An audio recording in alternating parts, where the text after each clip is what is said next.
Hello सांग मैंने आज आम या गोटे सुपर इजी टेस्टी आउ हेल्दी भी सोया पनीर कीमा तापाई मुझे सोयाबीन को भल भाव में सिझे देती आम छाणी देकी ये चपर में फाइनली चॉप करदे। आपण पाखे जब चपर ना आप ग्राइंडिंग भी करेंगे। ये चपरटा ऑनलाइन रे बहुत कम रेट मिल जाऊँगी। सब प्रकार वेजिटेबल को आप बहुत इजिली कट करेंगे बहुत अल्प टाइम रे भी एमती आम सोयाबीन को गुंड करदे। तापर नहीं मुझे दुटा मीडियम साइज पियाज और गोटे रसुण ताको एमती फाइनली चॉप करदे। ये चपर गोटे प्लस पॉइंट हूँ पियाज काटिया पूरा बेस्ट रखी पोड़नी पियाज केत चूना चूना हो जानी भी पारे। देखो तो भल भाव में चूना हो जाए पियाज।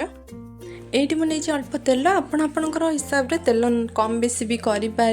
ये मुझे अल्प तेल नहीं कटा होता पियाज को पकई देती रसुण मुझे नहीं कहीं चाइनीज फ्लेवर दब।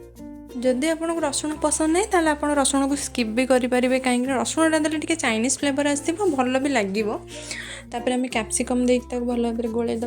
आम ये पियाज और कैप्सिकम को डार्क ब्राउन हवा पर्यंत जमा भी भाजबानी कहीं पूरा टेस्ट खराब करदे। जमती चाहूले सेमती हेनी एति ही रखा टे क्रंची रखा। ये अवस्था आम सोयाबीन को पकईकी गोलैदे। पियाज और कैप्सिकम पकईबार 2 मिनिट पर ही आम सोयाबीन को जो काटिकी रखीदे ताको पकईकी भल भाव में गोलैदे।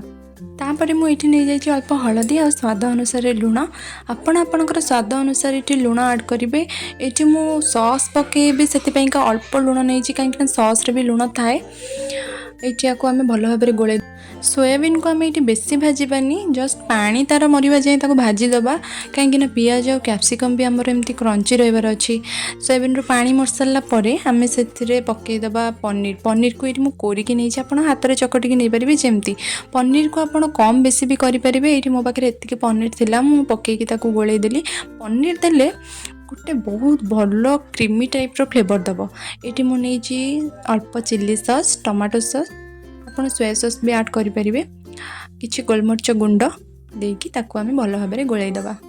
सोयाबीन भी बहुत डार्कली भाजी ही कैप्सिकम और पियाज भी पूरा क्रंची अच्छी पूरा चाइनीज टाइप रो यहाँ टेस्ट दब बहुत भल लगे रुटी सहित खावाई।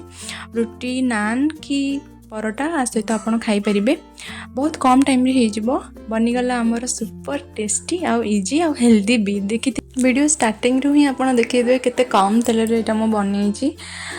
ट्राए करते थे आप समस्त टेस्ट भी अलग। यहाँ तो बहुत भल लगी समस्त को आप भी ट्राए करूँ आपन को भी बहुत भल लगे। छोट छुआ मानक भी बहुत भल लगे टिफिन देवाई भी बेस्ट रहीडियोटी भल लगी लाइक शेयर सब्सक्राइब करूँ।